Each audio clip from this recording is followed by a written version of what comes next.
Okay, so this is a really good story. It's a tag team story almost, so to speak, I should say, where both Andrew Yang and Tulsi Gabbard are actively pushing through proposals, resolutions, plans, etc., to cut back on the power of big tech. So let's get into it.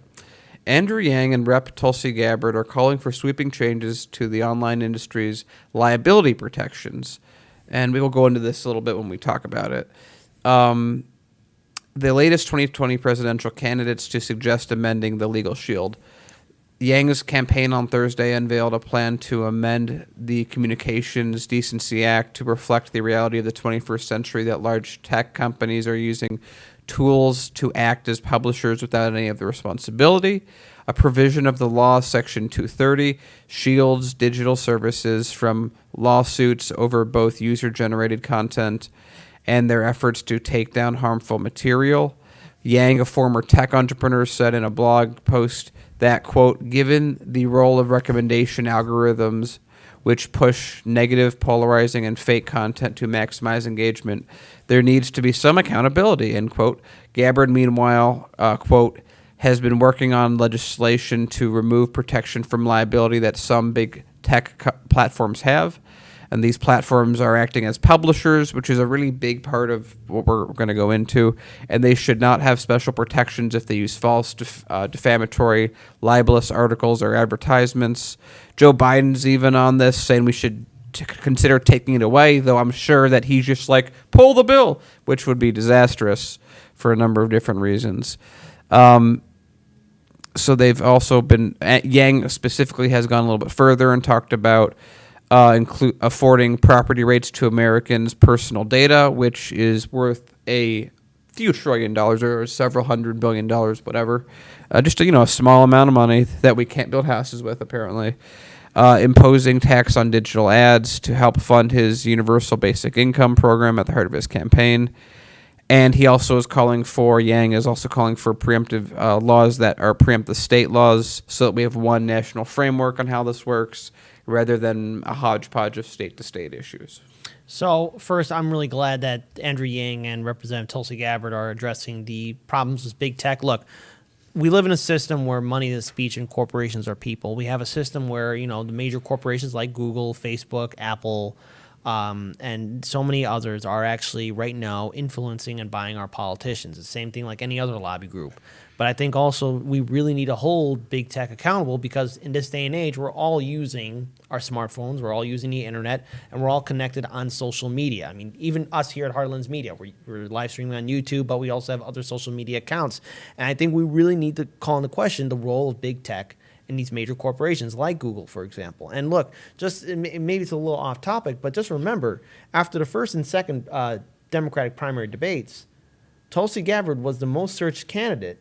And then Google started censoring any kind of searches for her, which is why she still has that ongoing lawsuit with Google at this moment. I mean, it really calls into question how the algorithm works, especially how it impacts a lot of independent YouTube content creators, because even we're impacted by this, but so many others are impacted by it as well. So we need to have a large conversation on the role of big tech in the United States. So I just want to add, as an example, YouTube artificially suppresses all non-mainstream channels. It used to be, even when still suppressed, but it was much better. 50% of traffic would go to recommendations, would go to legacy media, and 50% would go to new media, which basically means 50% would go to a dozen channels, whereas 50% would go to a few hundred channels. Now that's about 75-25, and that's completely artificial. If that cap was removed, we would probably see double views, double growth, double time, but we aren't because YouTube has decided that this is the way to go.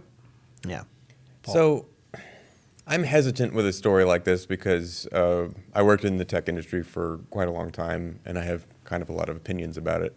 And it bums me that one of the things that strikes me about these loose plans that they're sort of putting out there or floating, similar to Elizabeth Warren's rather loose plans, is it strikes me as talking about this politically the way we talked about breaking up Microsoft in the late 90s, early 2000s. And that was basically over bundling their particular web browser with their operating system, which was basically a slap in the wrist sort of trust busting. It was billed as this big trust busting thing, and that's what this is sort of being billed as, is this big trust busting thing. And it's like, does nobody remember net neutrality being a huge thing that we talked about, like a lot?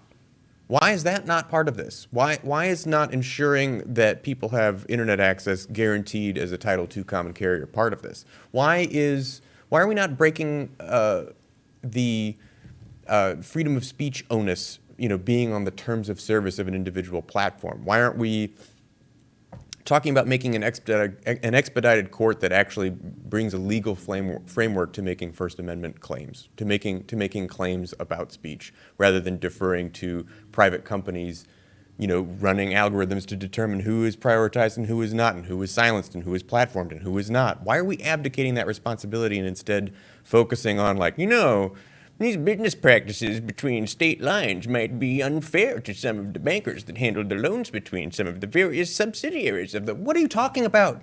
Regular people use the internet all the time, and our data is what's being used as a moneymaker. Power is being derived from information. Masses and masses of information.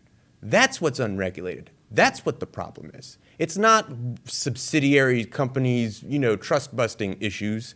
It's guaranteed pipeline to data and information, guarantee that no individual company is collecting data on us nefariously without our information or using it in an untoward way. These plans don't seem to address those critical issues that we regularly talk about in this context. And they keep being held up as somebody's talking about tech, regulated tech, oh, look at that, and they're talking about it. Well, what are they saying? It's vapid. So I think... Sorry, I got a little... No, that was good. That was really good. Paul's angry. I felt informed. Thank you for informing us, Paul. So I think that's a really good point, that this is if at best, tell me if you agree with me on this, that at best this is like installing a fourth leg on a table. That it's like, this is good, this is helpful, but if this is all you're going to do, what are you really doing? All right? Yeah. All right.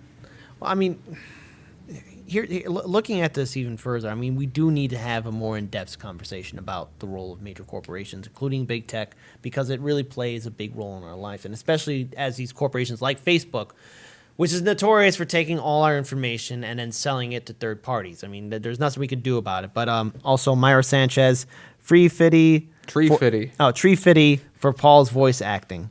Thanks, Myra. All right. Thank you so much, Myra. Shout out to Myra Sanchez, who's also a super Patreon supporter. So thank you so much. Because with the amount of data that's being mined on Facebook as well as other social media platforms, we need to really hold them accountable, all these major tech corporations. And hopefully there's a more detailed plan, especially from Andrew Yang and Tulsi Gabbard. At least the conversation's getting started, but more details are needed, really. But I'm glad that people are talking about it. That's the thing. Yeah. We got to talk about it.